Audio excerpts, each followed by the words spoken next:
پوهانو موندلې ده چې ماغزه په هیڅ ډول سختې دندې نه خوښوي.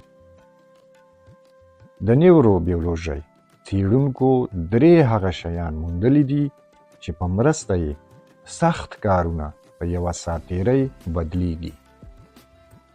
ماغزه په خپله سختو کارونو سره مخالفت نه لري، بلکې هغه د جبر احساس نه خوښوي او ورڅخه تېښته کوي. که دا 3 تخنیکونه وکاروئ نو هر کار او وظیفه کې به کامیابي ستاسې هرکلی وکړي. لومړی خپل هدف په ډېرو زیاتو وړو برخو تقسیم کړئ. مثلا مه وایاست چې زه باید کتاب ولیکم.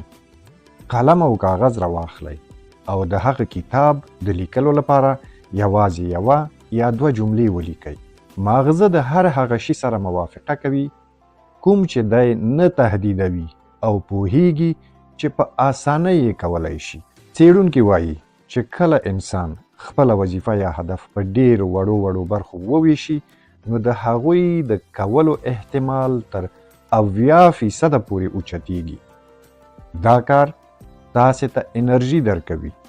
دوهم، د یو کار تر سره کېدلو وروسته سم دستي هغه باندې د کېدلو علامه یا نشانه ولګوئ. مثلا وظایف مو ځان ته پر یو کاغذ لیکلی وو، نو د هر کوچني کار تر سره کولو سره سم هلته د ټیکمار یا سواد صحیح علامه کېدی، یعنی دا کار می وکړ. ستاسې ماغزه د یو غټ کار له کبله نه، بلکې د یو کار د هر کار چې وي د هغه د تر سره کولو سره سم دمافین افرازوي. دا کار د خوښۍ او بریا احساس درکوي او نورو کړنو ته مو هڅوي. 3، خپله وظیفه یا هدف یوه تجربه وګڼئ او نه یو امتحان.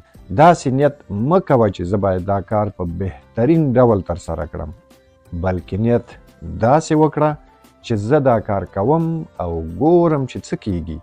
کله چې یوه وظیفه موږ ته نور نو جبر او زور نه ښکاري، ماغزو کې په اتومات ډول کنجکاوي او هغه کار سره مینه او علاقه راټوکېږي او تاسې ته یو سخت کار هم جالب او په زړه پورې احساسیږي.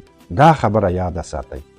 تر څو چې تاسې د خپلو مغزو د مدیریت هنر زده نه کړئ نو هر کار او هر ځای کې به ناکامي ستاسې انتظار کوي. موږ سره اوسئ، موږ به په ګډه زده کړه کوو.